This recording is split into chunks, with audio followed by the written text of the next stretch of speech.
গাড়ি লাইন সব জন্য লয় বন্ধুরা, খুব কষ্ট করতে হয়। সকাল সকাল এত ঠান্ডাতে উঠতে হয় না বন্ধুরা, তাও জিম্মেদারি উঠে দিচ্ছে। এখন হচ্ছে গুয়াহাটি পার করে মেঘালয় 20 মাইল। এখান থেকে আগরতলা যাব, আরও 500 কিলোমিটার আছে। বাদল ভাই গাড়ি চালাচ্ছে, আমি বসে বসে ভিডিও বানাচ্ছি। ভিডিও বানাতে বানাতে চলে এলাম শিলং বাইপাসের মুখ। এখান থেকে চলে যাবে ডাইনে শিলং, আমরা চলে যাব সিধা।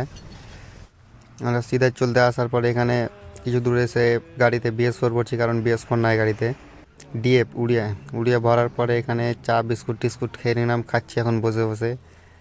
আমি আর রুমার খাচ্ছি নিমকি। নিমকি খাওয়া দাওয়া করে ওখান থেকে ছেড়ে দিলাম। ছেড়ে দিয়ে কিছু দূর আসার পরে শিলং বাইপাস টুল, এখানে টুল পার করলাম। পার করতে করতে মোটরসাইকেল বাইরের গাড়ি আসছে পিছন পিছন, ওই যে দেখতেই পাচ্ছ। তারপরে চলে এলাম 8 মাইল। 8 মাইল আস্তে আস্তে 2টা বেজে গেল, কারণ টায়ার পাংচার হয়ে গেছিলো। এখানে খাবার বানাচ্ছে, উমার বানাচ্ছে ভাত। খাওয়া দাওয়ার বানিয়ে খাওয়া দাওয়া করতে ছাড়তে ছাড়তে 3:30 বেজে গেলো। কিছু দূর আসার পরে পেয়ে নিলাম খেলাড়িহাট। পাহাড়ের উপরে সব কত সুন্দর সুন্দর শপিং মল, গাড়ি, কি সুন্দর ভিউ। তারপরে চলে এলাম এনআরএল। এখন খারাপ করতেছি, টায়ার হয়ে গেছে, প্রচুর গরম, ঠান্ডা করছি। তারপরে যাচ্ছি আমি আর উমার পানি আনতে, পানি নিয়ে এনে চলে এলাম।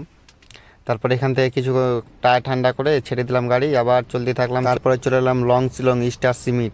এখানে সম্পূর্ণ পাহাড় থেকে নিচে নামতে নামতে আবার হয়ে গেছে টায়ার, প্রচুর গরমে এখানে টায়ার ঠান্ডা করছি। টায়ার ঠান্ডা করে চলে এলাম। আবার কিছু দূর পরে আসার পরে সোনাপুর জাম্পে পেয়ে এলাম। এখানে বোধহয় আর জাম্পে যাওয়া হবে না, কারণ এখানে রাত